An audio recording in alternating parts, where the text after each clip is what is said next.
In the quiet suburb of Pinewood Hills, just outside of Atlanta, Georgia, the Taylor family was the picture of success. Marcus Taylor, 38, was a respected real estate developer whose business had flourished despite the economic downturn. His wife, Vanessa, 35, was a pharmaceutical sales representative whose charm and beauty turned heads at every community gathering. The couple lived in a sprawling 5-bedroom house with their 2 children, and from the outside, their life seemed nothing short of perfect. What neighbors, friends, and even family members didn't know was that beneath the surface of dinner parties and vacation photos on social media, the Taylor marriage was crumbling, and Vanessa Taylor was harboring secrets that would ultimately lead to betrayal, disease, and death. By the spring of 2019, Marcus and Vanessa had been married for 12 years. Their wedding photos showed a young couple in love, with dreams as bright as the diamond on Vanessa's finger. But 10 years in, the late nights at the office, the stress of maintaining their lifestyle, and the growing distance between them had taken their toll. "Marcus was a good man, but he was never home," said Sheila Johnson, Vanessa's best friend since college. "Vanessa would call me crying, saying she felt like a single parent. Sure, they had money, but what good is a big house when you're alone in it most nights?" What Marcus didn't know was that Vanessa had found ways to ease her loneliness. Security camera footage from hotels across the city would later reveal that by 2018, Vanessa had engaged in at least 7 different affairs. She was careful, using burner phones, meeting men in hotels far from their neighborhood, and creating elaborate stories about spa weekends with girlfriends or business trips. She became an expert at living a double life, Detective Raymond Wilson would later explain in his case notes. She kept spreadsheets of her lies to keep the stories straight. It was one of the most organized patterns of deception I've seen in my 20 years on the force. In January 2020, Darius Taylor, Marcus's younger brother by 3 years, returned to Atlanta after a decade in Chicago. Fresh off a divorce and looking for a new start, Darius moved temporarily into the Taylor home while he searched for a job and apartment. Darius had always been the opposite of his brother. Where Marcus was serious, disciplined, and traditional, Darius was relaxed, creative, and free-spirited. He had left Atlanta to pursue music production but ended up working in marketing. His return home was a chance to rebuild his life. Darius was like a breath of fresh air in that house, Marcus's mother, Gloria Taylor, would later tell investigators. He played with the kids, made everyone laugh. I thought his presence would bring some life back into my son's marriage. But what Gloria couldn't have predicted was the chemistry that quickly developed between her daughter-in-law and her younger son. Vanessa and Darius began spending time together while Marcus was at work. At first, it was innocent. Trips to the grocery store, picking up the children from school. But security footage from a local mall would later show the two holding hands when they thought no one was watching. Text messages recovered from Vanessa's phone showed flirtatious exchanges began just 3 weeks after Darius moved in. Meanwhile, unbeknownst to either of the brothers, Vanessa had been seeing another man, Michael Carter, a pharmaceutical rep from a competing company whom she had met at a conference in Miami. Their affair had been ongoing for nearly 6 months. What Vanessa didn't know was that Michael had contracted HIV several years earlier and had stopped taking his medication regularly, causing his viral load to increase. Though he knew the risks, he never disclosed his status to Vanessa during their unprotected encounters in hotel rooms across 3 different states. In March 2020, Michael Carter fell seriously ill and was hospitalized with pneumonia. Routine testing confirmed that his HIV had progressed significantly. Hospital records show he listed Vanessa as his emergency contact, not realizing that this would set off a chain of notifications that would eventually reach her. Vanessa received a call from the Georgia Department of Public Health on April 2, 2020, informing her that she had been exposed to HIV and needed immediate testing. The caller notes described her as shocked into silence before hanging up abruptly. 3 days later, Vanessa visited a clinic 30 miles from her home, using her maiden name and paying cash. The test came back positive.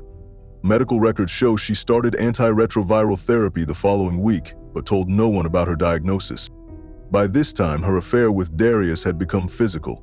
Cell phone tower data would later confirm that the two were alone at the Taylor house at least twice weekly while Marcus was at work and the children were at school. By June 2020, Darius had found his own apartment but continued his relationship with Vanessa. Security footage from his apartment building showed her visiting at least 14 times, always during business hours, always leaving before Marcus would be home from work. What Vanessa didn't know was that Darius had begun experiencing persistent flu-like symptoms by late June. Thinking it was just stress from his new job, he ignored it for weeks. But when night sweats and weight loss followed, he finally visited a doctor in early August. On August 17, 2020, Darius received his own HIV diagnosis. Medical records show his doctor advised him to inform all recent sexual partners immediately. A series of text messages recovered from Darius's phone showed his growing panic. At first, he questioned whether an ex-girlfriend from Chicago might have infected him, but the timeline didn't add up. Eventually, his suspicions turned to Vanessa. Security camera footage from Darius's apartment building captured Vanessa arriving at 1:23 p.m. on August 19, 2020. She appeared relaxed, carrying a takeout bag from a local restaurant. The sound was not captured, but neighbors reported hearing shouting approximately 20 minutes after her arrival. Vanessa left the building at 2:17 p.m. The security camera in the elevator showed her makeup smeared, her hands shaking as she repeatedly pressed the lobby button. What exactly happened in that apartment remains unclear, but phone records show that Darius called Marcus at 2:45 p.m., a call that lasted only 47 seconds. He then made another call to Marcus at 3:12 p.m. that went to voicemail. The voicemail, later recovered by police, contained just 5 words: "We need to talk, it's urgent."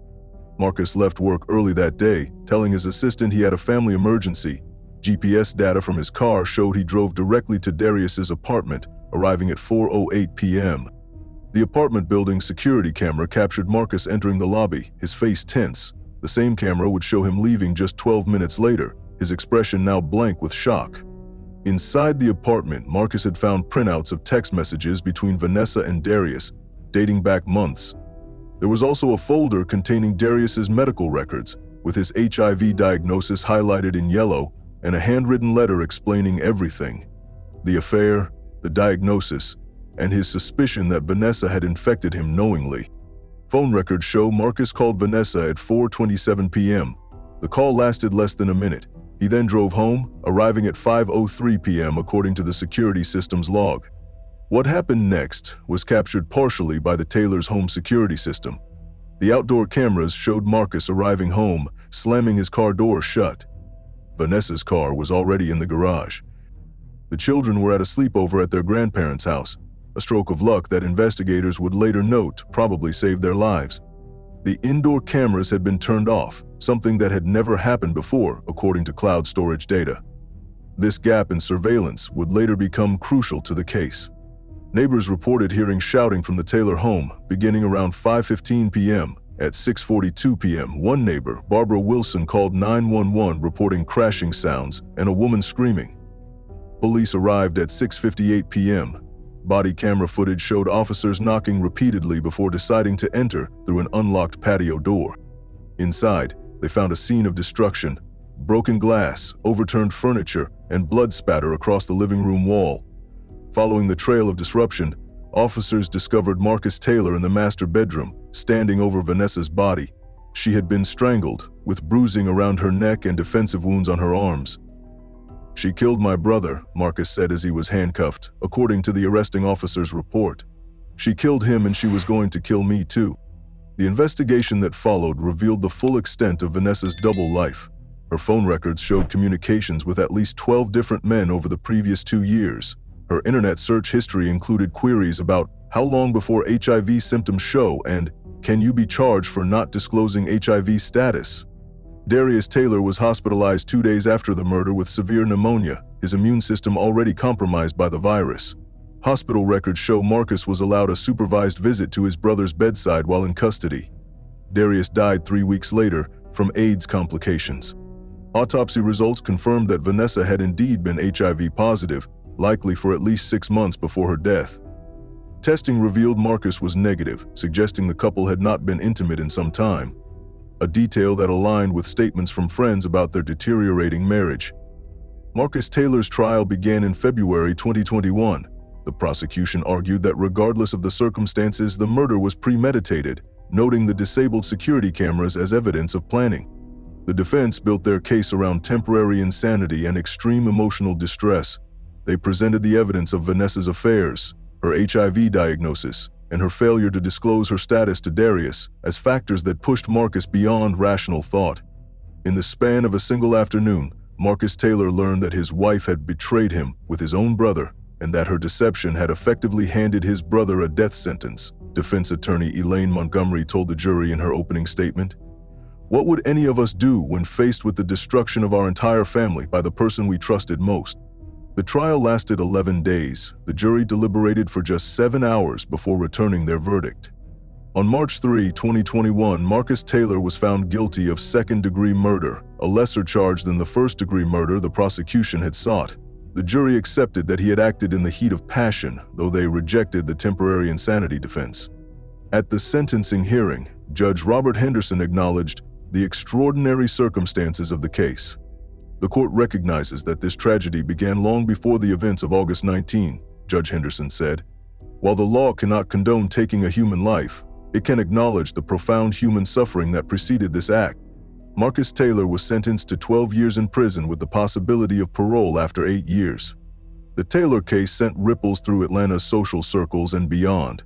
It raised difficult questions about disclosure laws regarding HIV status, the hidden fractures in seemingly perfect marriages, and the explosive potential of betrayal.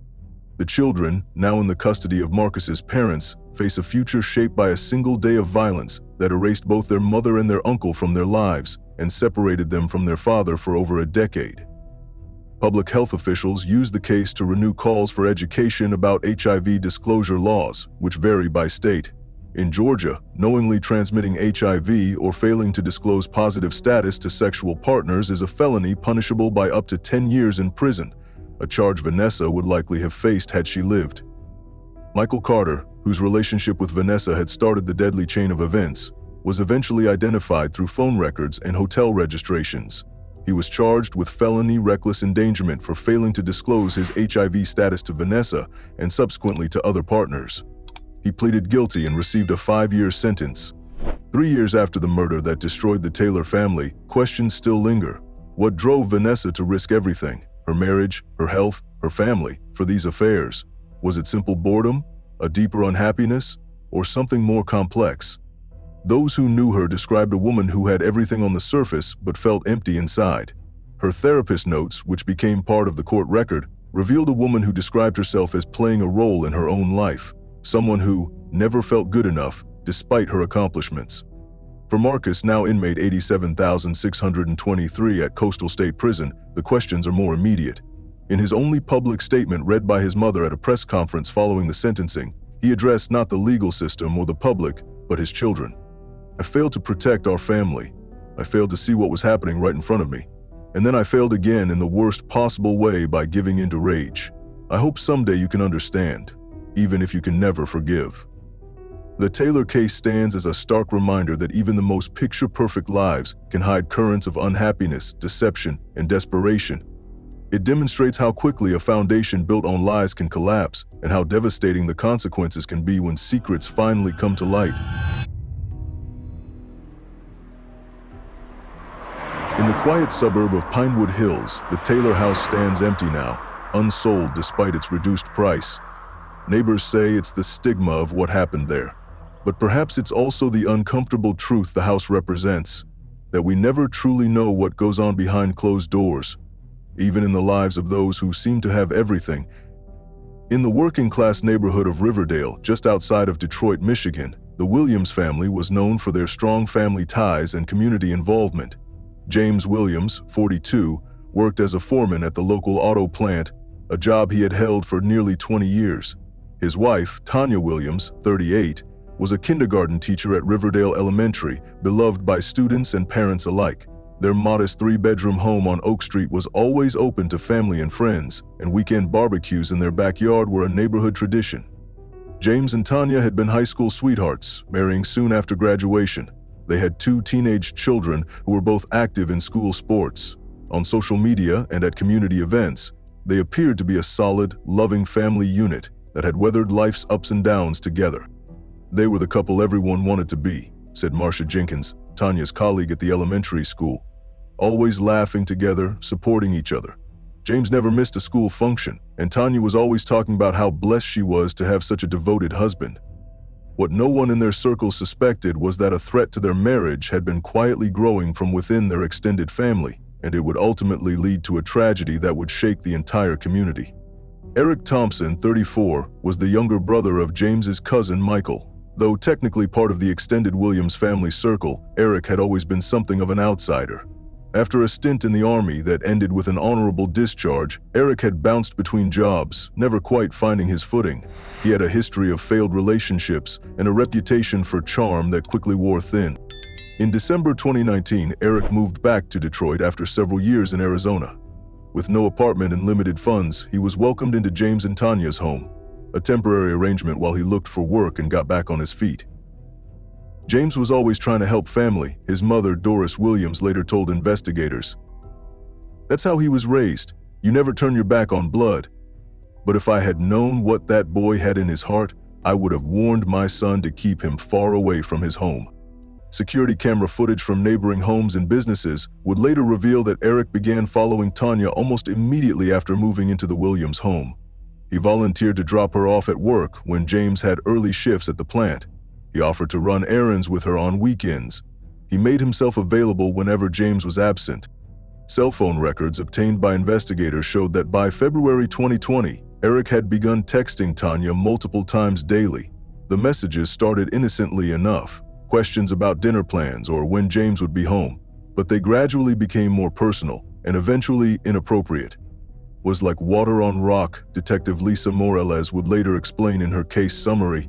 Constant, patient, wearing down her resistance bit by bit. The text messages show a calculated progression from family member to friend to something more. For months, Tanya's responses remained polite but distant. She never reported Eric's behavior to James, a decision that her sister Keisha Howard later attributed to Tanya's desire to keep peace in the family. Tanya hated conflict, Howard told the Detroit Free Press in an interview. She probably thought she could handle it, that he would eventually back off or move out. She didn't want to cause tension between James and his family. By June 2020, Eric had secured a job at a warehouse and found his own apartment, a small one-bedroom unit just 10 minutes from the Williams home.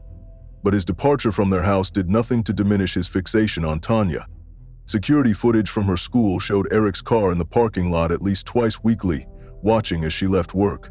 Credit card records revealed he purchased gifts delivered anonymously to her classroom. Flowers, chocolates, and once, an expensive bracelet that Tanya returned to the jeweler. The turning point came in late July. Cell tower data placed Eric's phone near a highway rest stop 50 miles outside Detroit. At the same time, Tanya was returning alone from a teachers' conference in Chicago. Security camera footage showed his car pulling up beside hers and the two of them talking through their car windows for nearly 20 minutes. What was said in that conversation remains unknown, but Tanya's text messages to Eric changed dramatically afterward. Her responses became warmer, more personal. She began deleting these messages from her phone, a detail that would only come to light during the later investigation. On August 7, 2020, surveillance cameras at a motel off Highway 94 captured footage of Tanya's car parked next to Eric's for 3 hours in the middle of the afternoon. Similar meetings would occur 5 more times over the next 2 months, always while James was working overtime shifts at the plant. By October 2020, James had begun to notice changes in his wife's behavior. She was more distant, spent more time on her phone, and had started taking unnecessary trips to visit a fictional sick friend. James checked phone records and noticed frequent calls to a number he didn't recognize. Eric's new cell phone that James didn't have saved in his contacts. Bank statements showed unusual withdrawals of cash from Tanya's personal account, money later traced to motel room payments and meals with Eric. There were unexplained absences during times when Tanya claimed to be at school functions that James later discovered never happened. Friends reported that James became increasingly withdrawn and suspicious. He installed a home security system in early November, ostensibly for safety, but the cameras covered the driveway and front door, capturing all comings and goings at the house. He knew something was wrong, but I don't think he ever suspected Eric, said Robert Johnson, James's co-worker and friend. He talked about maybe Tanya having a work friend she was spending time with, or maybe even another teacher. He never once mentioned Eric's name. On November 21, 2020, James was scheduled to work a 12-hour shift at the auto plant. At 5:23 a.m., security footage showed him leaving the house in his work truck. The children had left the previous day for a school sports tournament in Cleveland, not expected back until Sunday evening. At 7:15 a.m., James's supervisor at the plant, Kevin Barnes, received a text from James's phone saying he was sick and wouldn't make it in. Cell tower data would later confirm that this text was sent from the vicinity of a coffee shop near the Williams home, not from the plant where James would normally have been by that time. Security cameras from a hardware store 3 blocks from the Williams home captured James purchasing a box of ammunition at 8:42 a.m. The cashier later told police that James seemed calm, even friendly, mentioning plans to go hunting that weekend. At 9:17 a.m., the home security system recorded Eric Thompson arriving at the Williams house. He knocked casually, then used a key to enter when no one answered, a key that James had not known existed. Tanya's car pulled into the driveway at 9:36 a.m. School records showed she had called in sick that morning, her first absence of the school year. The security footage showed her entering the house, glancing around nervously before closing the door. At 10:03 a.m., a neighbor's security camera captured James's truck parking 2 houses down from his own home. The footage showed him sitting in the vehicle for nearly 10 minutes before getting out and walking toward his house, a small gym bag in his hand. What happened inside the house was pieced together later through forensic evidence. James entered quietly through the back door, which didn't have a security camera. He moved through the kitchen and up the stairs to the master bedroom, where he found Eric and Tanya together. At 10:22 a.m., neighbors reported hearing 3 gunshots in rapid succession. The first 911 call came in at 10:24 a.m. from a jogger passing by who heard the shots and a scream. Police arrived at 10:31 a.m. Body camera footage showed officers approaching the house cautiously, calling out before entering through the unlocked front door. Inside, they found a scene that veteran officers would later describe as heartbreaking in its simplicity. Eric Thompson lay on the floor beside the bed, shot once in the chest and once in the head. Tanya Williams was still on the bed, a single gunshot wound to her chest. Both were pronounced dead at the scene. James Williams sat in a chair in the corner of the room, the handgun resting on a small table beside him. He offered no resistance when officers took him into custody. "I had to do it," he told the arresting officers, according to their report. "They brought this into my house. My house." The investigation revealed the full extent of Eric's pursuit and the affair that ultimately developed. His apartment contained hundreds of photos of Tanya, some taken from social media, others clearly photographed without her knowledge. His computer held a journal documenting his thoughts about her dating back to a family reunion 3 years earlier, long before he moved to Detroit. Phone records showed that over 8 months, Eric had sent Tanya more than 2,700 text messages. The content of these messages showed a clear pattern of emotional manipulation, alternating between professions of love, subtle threats to tell James about his feelings, and assurances that they were meant to be together. Interviews with colleagues and friends revealed that Tanya had become increasingly anxious in the weeks before her death. She had lost weight, seemed distracted at work, and had confided in one close friend that she had made a terrible mistake, but didn't know how to fix it. She was trapped, that friend, Angela Foster, told investigators. She knew what she was doing was wrong, but Eric had this hold on her. He threatened to hurt himself, to tell everyone, to ruin her reputation at school. She was scared of what would happen if she tried to end things. James Williams' trial began in April 2021. The prosecution argued for first-degree murder, claiming the purchase of ammunition and his deception about going to work showed premeditation. The defense built their case around temporary insanity and extreme emotional distress. They presented evidence of Eric's calculated pursuit of Tanya and argued that finding them together in his own bed, the ultimate betrayal by both a family member and his wife, had pushed James beyond rational thought. The trial lasted 14 days. Testimony from family members revealed that Eric had a history of pursuing unavailable women, including 2 previous instances involving partners of friends or family members. His military records contained notes from a base psychologist suggesting he had difficulty with boundaries and exhibited signs of obsessive behavior toward female colleagues. The jury deliberated for 3 days before reaching their verdict.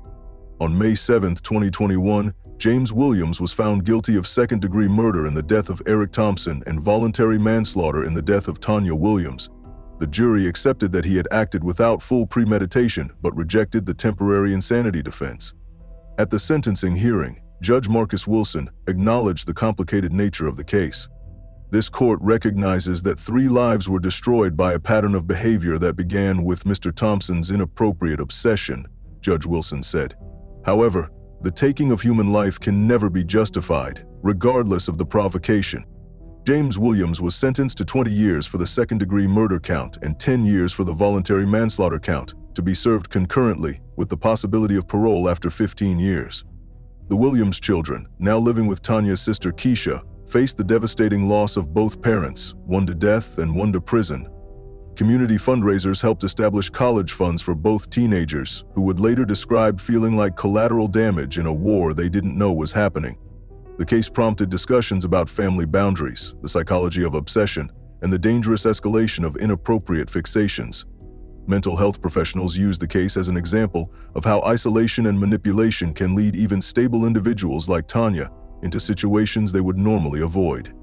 The Riverdale Elementary School established a scholarship in Tanya's name, focusing on supporting students interested in mental health professions. Former colleagues described it as an attempt to create something positive from the tragedy, while acknowledging the complexity of her situation. 3 years after the shootings, questions still linger about how the tragedy could have been prevented. Could Tanya have sought help earlier? Should James have recognized the warning signs? Was Eric's behavior indicative of mental health issues that went unaddressed for years? Those who knew the family struggle with these questions daily. James's mother, Doris, visits him monthly in prison, bringing photos of his growing children and updates on their lives. "There are no winners here," she told a reporter on the anniversary of the shootings. "My son sits in prison. My grandchildren lost their mother. 2 people are dead, all because boundaries were crossed that should have been sacred." In his only public statement, read by his attorney after sentencing, James addressed not the court or the media, but his children. "I failed you in the worst possible way.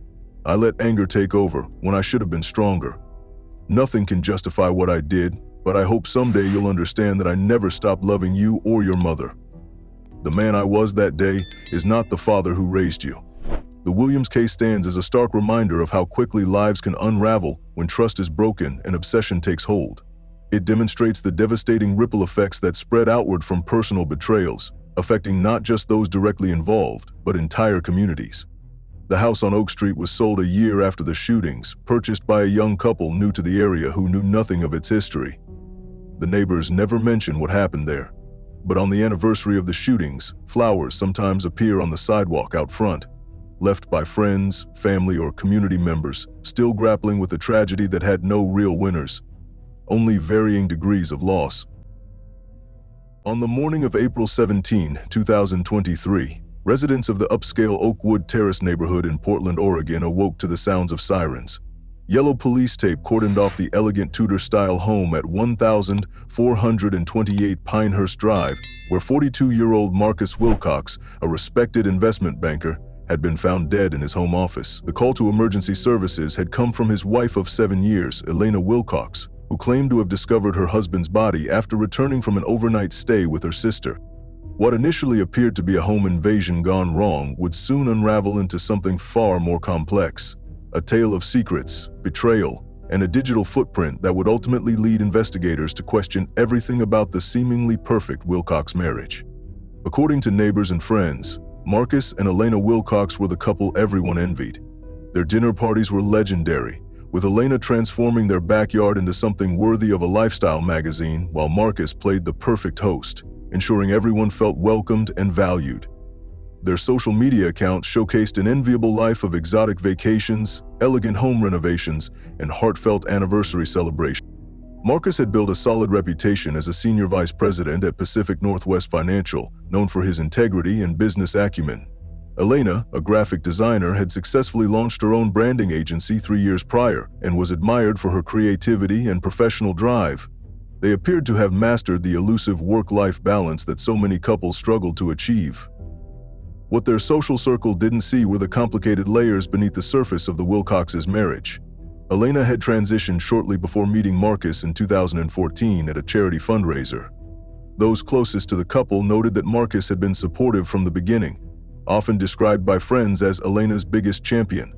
At their wedding, he had moved guests to tears with a toast about how Elena had taught him what true courage meant. For the first 5 years of their marriage, the Wilcoxes were active members of their Portland community, particularly involved in charities supporting LGBTQ+ youth. Elena had become something of a local celebrity, speaking at events about her transition journey and using her and Marcus's relationship as an example of unconditional love and acceptance. But as detectives would soon discover, the Wilcox marriage had begun to change in subtle ways approximately 18 months before Marcus's death. The first sign of trouble appeared in the fall of 2021.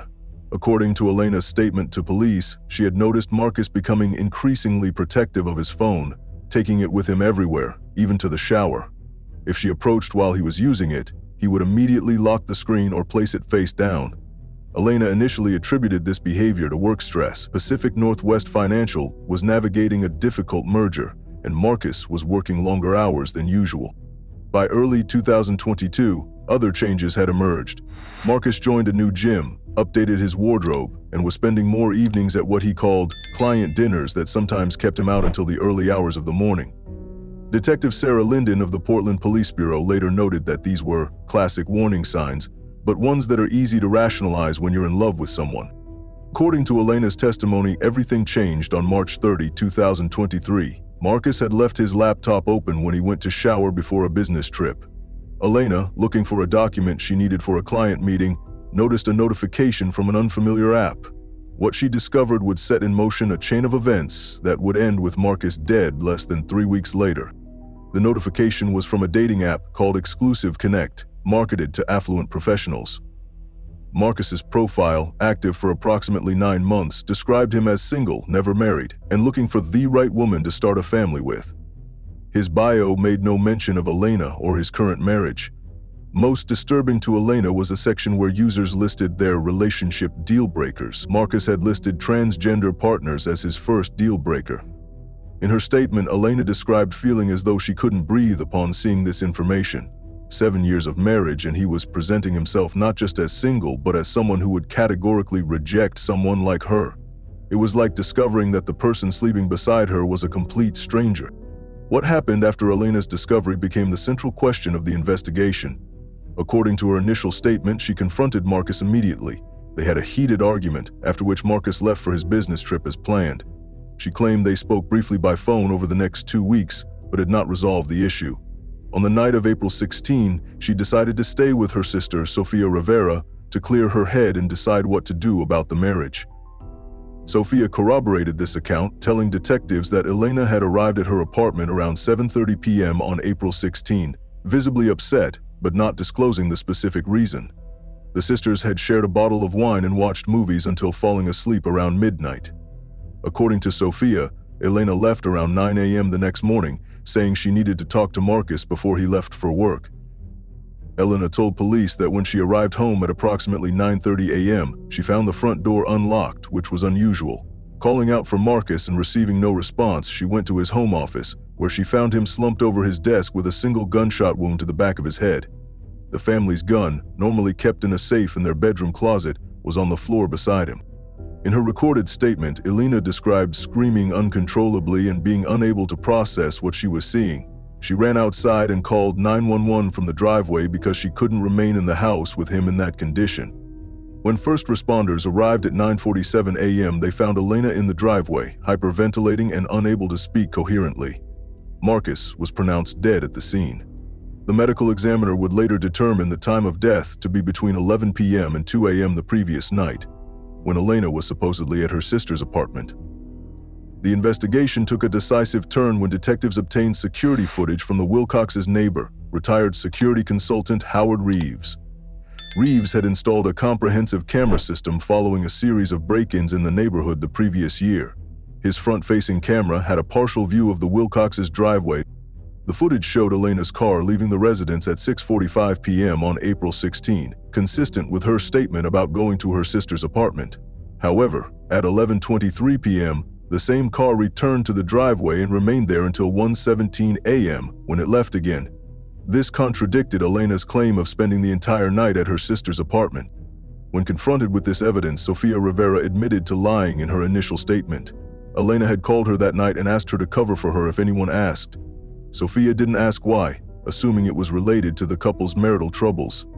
Cell phone records further complicated Elena's narrative. While her phone had indeed pinged towers near her sister's apartment during the evening hours, it had been turned off between 10:30 p.m. and 2 a.m., the window during which Marcus was killed. The most damning evidence came from Marcus's laptop. Digital forensics revealed that in the hours before his death, Marcus had been messaging with a woman named Vanessa Chambers on the exclusive Connect app. In their exchange, Marcus had mentioned that he planned to tell his wife about everything the following day and that he wanted to end their marriage. His final message, sent at 10:38 p.m., expressed a desire to live honestly. As the evidence mounted against Elena, Detective Linden conducted a second, more intensive interview. After 5 hours of questioning, Elena's carefully constructed narrative began to unravel. She finally admitted to returning to the house, saying she needed to see the messages for herself and understand how long he had been living this double life. According to her new statement, she had gone back intending only to gather more evidence of Marcus's deception from his computer. She hadn't expected him to be home, believing he was staying overnight at a hotel for a business conference in Seattle. Elena described entering the house to find Marcus in his office, actively using the dating app. He hadn't heard her come in. She stood in the doorway watching him smile at his screen and type messages, which triggered something inside her to break. In her revised account, a confrontation quickly escalated. Marcus allegedly admitted not only to the dating profile, but to a series of relationships with other women over the previous year. He confessed that he had made a mistake in marrying her and had been looking for a way out for months. Elena claimed that Marcus told her he had only married her because it made him look progressive and open-minded to his colleagues. He reportedly said their whole relationship had been about his image rather than love, and that he wanted a real wife who could give him children. In this new version of events, Marcus had become increasingly cruel during their argument, mocking her transition and telling her that he had never truly seen her as a woman. At some point during the confrontation, Elena went to their bedroom and retrieved the gun from the safe. She told detectives she didn't remember consciously deciding to get the gun, describing the experience as watching herself from outside her body. She only remembered standing in the doorway of his office again, seeing him turn to look at her with an expression of contempt. Then came the sound, and he was gone. On June 5, 2023, Elena Wilcox was formally charged with second-degree murder. Her defense team immediately began preparing a case based on temporary insanity and emotional distress, citing the extreme psychological trauma of discovering her husband's betrayal and transphobic attitudes. The prosecution, led by District Attorney Margaret Fowler, characterized the killing as a premeditated murder motivated by rage and revenge. The prosecution argued that this was not a crime of passion but a calculated act. Elena had turned off her phone, created an alibi with her sister, returned to the house when she knew her husband would be vulnerable, and shot him while his back was turned. The trial began in November 2023 and quickly captured national attention. It raised complex questions about identity, betrayal, and the psychological impact of rejection based on one's gender identity. Expert witnesses testified about the unique vulnerabilities and traumas experienced by transgender individuals, particularly in intimate relationships. Rebecca Langer, a psychologist specializing in LGBTQ+ mental health, testified for the defense about the profound psychological crisis that can be triggered when a transgender person is rejected specifically because of their identity, particularly by someone who had previously claimed to accept them. She described it as a form of betrayal that attacks the very core of who they are. The prosecution countered with testimony from Marcus's friends and colleagues, who described him as increasingly unhappy in his marriage, but afraid to leave due to concerns about how it would be perceived. According to his best friend, Marcus felt trapped and believed he had made a mistake, but didn't know how to end the marriage without being labeled a bigot. Messages recovered from Marcus's dating app conversations revealed a man struggling with his identity and choices. In one exchange with a woman he had been seeing regularly, he admitted to making a decision 7 years ago that he thought made him a good person, but now realized he was using someone else's identity to feel better about himself. He concluded that they were both living lies. After a 3-week trial and 4 days of deliberation, the jury returned with their verdict: guilty of voluntary manslaughter, a lesser charge than the second-degree murder the prosecution had sought. On January 12, 2024, Elena Wilcox was sentenced to 12 years in prison with the possibility of parole after 8 years. The Wilcox case continues to spark debate among legal experts, LGBTQ+ advocates, and relationship counselors. Some view Elena as a sympathetic figure pushed beyond her breaking point by a profound betrayal, while others maintain that no amount of personal rejection justifies taking another person's life. Media commentators describe the case as a tragedy with no heroes, a cautionary tale about authenticity, honesty, and the devastating consequences that can unfold when people enter relationships for the wrong reasons or fail to communicate their changing feelings. For the friends and family left behind, the case remains a painful mystery of how a seemingly perfect relationship could end so violently. Many found themselves reviewing every interaction with the couple, searching for signs they might have missed that could have indicated the depth of unhappiness on both sides. As Elena Wilcox began serving her sentence at the Mountain View Correctional Facility, the digital footprints that exposed Marcus's deception have been preserved as evidence in a case that will likely be studied by criminologists and psychologists for years to come. The dating profile that Marcus Wilcox created to escape his marriage ultimately became the first domino in a tragic sequence that would end his life and forever alter Elena's. In her only public statement following her sentencing, released through her attorney, Elena expressed that there was no justification for what she did. She acknowledged that a moment of unbearable pain led to an action she could never take back, destroying 2 lives that night, Marcus's and her own.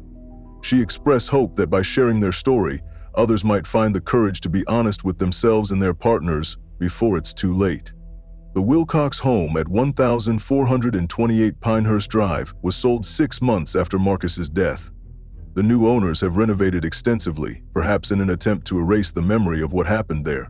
But in Portland's Oakwood Terrace neighborhood, residents still speak in hushed tones about the couple who seemed to have everything, until a secret dating profile revealed that their perfect life was nothing but a carefully constructed facade.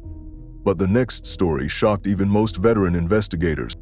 On the morning of March 17, 2024, residents of the affluent Clayton Heights neighborhood in Seattle woke to the piercing wail of sirens. Emergency vehicles descended upon the modern glass and cedar home at 4721 Lakeside Drive, a property that had been featured in architectural magazines and belonged to tech executive Daniel Reynolds and his wife Sophia. By nightfall, news had spread that 42-year-old Daniel was dead and his wife of 7 years was in police custody.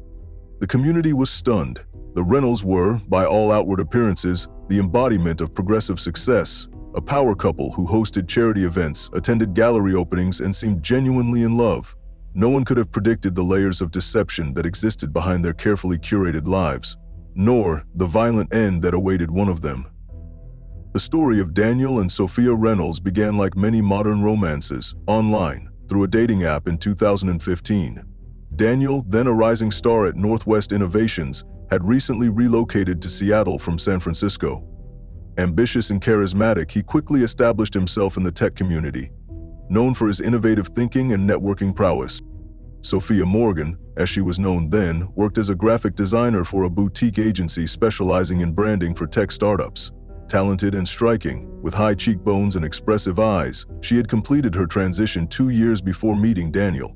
Friends described her as confident, yet private about her past, preferring to focus on her future and career.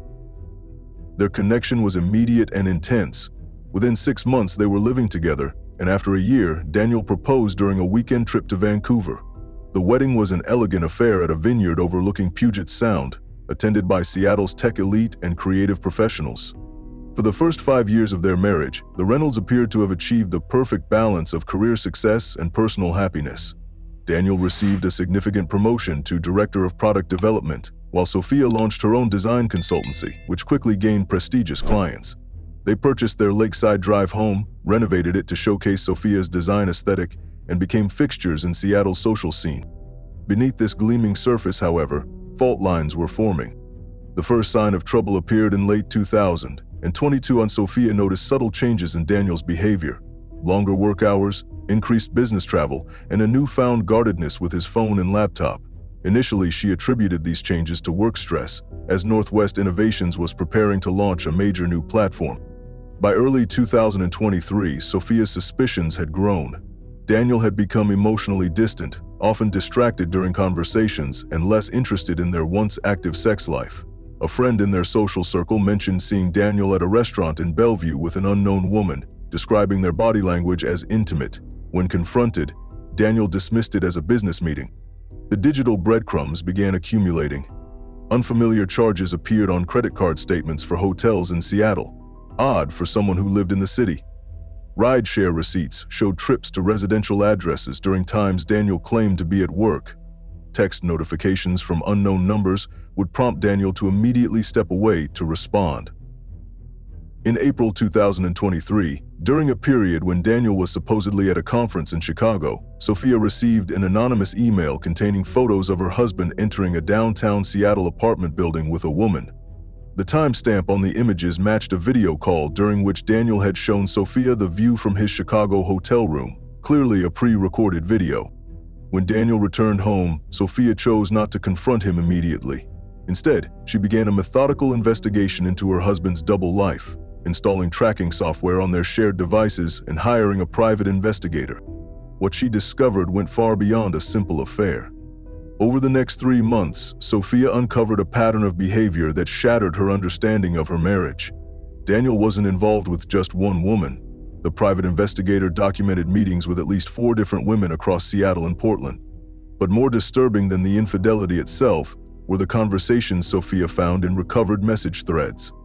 In these exchanges, Daniel described himself as trapped in his marriage to Sophia. He referred to her as not a real woman and lamented to his lovers that he missed being with actual women. He spoke of plans to leave the marriage but claimed he feared Sophia would destroy his reputation in their professional community if he did. Most devastating was the discovery of a private social media account where Daniel connected with conservative-leaning groups, presenting himself as a man forced to live a politically correct life in Seattle's progressive tech world while secretly maintaining traditional values. He had cultivated an entirely separate identity in these spaces, one that fundamentally rejected Sophia's womanhood and portrayed himself as a victim. For Sophia, who had undergone years of painful physical and emotional transition before meeting Daniel, these revelations were cataclysmic. The man who had claimed to love her completely, who had seemed to embrace and celebrate all aspects of her identity, had been living a complex lie from the beginning. By July 2023, Sophia had compiled extensive evidence of Daniel's double life. Friends reported that she became withdrawn, losing weight and taking leave from her business. She began seeing a therapist twice weekly and reached out to her estranged family for the first time in years. Those close to her believed she was preparing to file for divorce. What happened on the night of March 17, 2024, has been reconstructed through police reports, forensic evidence, and Sophia's own testimony. At approximately 7:30 p.m., Daniel returned home from what he claimed was a weekend business retreat. Sophia had prepared an elaborate dinner, opened an expensive bottle of wine, and set the dining room table with candles. According to cell phone records, she had spent the day sending normal, even affectionate messages to Daniel, giving no indication of what was to come. During dinner, Sophia methodically presented Daniel with evidence of his affairs, beginning with printed photographs and escalating to recordings of his most hurtful comments about her identity. Neighbors reported hearing raised voices around 9 p.m., though not loud enough to cause alarm in the spacious neighborhood where homes were set far apart. At 10:17 p.m., Sophia called 911, her voice described by the dispatcher as eerily calm. She reported that her husband had been stabbed and required medical assistance. When police arrived 7 minutes later, they found Daniel on the kitchen floor with multiple stab wounds to his chest and abdomen. A chef's knife from their wedding registry lay nearby. Despite paramedics' efforts, Daniel was pronounced dead at the scene. Sophia, still wearing a blood-stained evening dress, was sitting on the porch steps when officers arrived. She offered no resistance during her arrest, telling officers, "He said I wasn't real. I showed him what was real." The case against Sophia Reynolds moved rapidly through the legal system. Prosecutors charged her with second-degree murder, arguing the elaborate dinner setup demonstrated premeditation. Her defense team, led by prominent attorney Mira Hernandez, built a case around temporary insanity, citing the severe psychological trauma of Daniel's betrayal and the fundamental assault on Sophia's identity. The trial became a media sensation, drawing attention far beyond Seattle. Court proceedings revealed the full extent of Daniel's deception, including testimony from 2 of his lovers who confirmed his disparaging comments about Sophia and his misrepresentation of their marriage. Psychological experts testified about the unique damage caused by having one's gender identity, a core aspect of self that Sophia had fought hard to establish, systemically undermined by the person who publicly claimed to accept it most completely. Digital forensics uncovered that Daniel had been planning to leave Sophia for one of his girlfriends, having consulted with a divorce attorney about how to protect his assets and minimize any professional blowback. He had already secured a new apartment and begun moving personal items there in preparation. The jury deliberated for 4 days before returning with their verdict, guilty of manslaughter rather than murder, with a recommendation for leniency in sentencing. The judge, citing the extraordinary circumstances and evidence of Daniel's psychological abuse, sentenced Sophia to 8 years in prison, with eligibility for parole after 5. Today, 3 months after sentencing, the Reynolds case continues to spark debate about relationships, identity, betrayal, and the limits of human endurance. The house on Lakeside Drive was sold, the proceeds frozen pending civil litigation from Daniel's family. Northwest Innovations established a workplace inclusion initiative, perhaps seeking to distance themselves from the revelations about their former executive's private beliefs. Sophia Reynolds, now inmate 8742991 at Washington Correction Center for Women, has declined all interview requests. Her former business partner maintains Sophia's design firm with profits held in trust. The only public statement from Sophia came through her attorney after sentencing. There are no winners here, only fragments of lives built on illusions. For those who study true crime, the Reynolds case presents a distinctly modern tragedy, one where the crime itself, while shocking, seems almost inevitable in retrospect. It raises uncomfortable questions about how well we know our partners and the devastating consequences when intimate trust is shattered. It forces us to consider what happens when a person discovers that their most vulnerable truth has been privately denied by the one person they believed had accepted it completely. As one juror anonymously told the Seattle Times after the trial, "None of us could say with certainty what we would have done in her position. That's what made this case so difficult. Where is the line between understandable human breaking and unforgivable human violence? I'm still not sure I know." The Reynolds case reminds us that the most dangerous deceptions often occur not between strangers, but between those who share their lives, their homes, and their most closely held truths. Sometimes the perfect facade is just that, a brittle surface concealing irreconcilable realities, waiting for the inevitable moment when everything shatters. For more interesting crime stories, check this one out.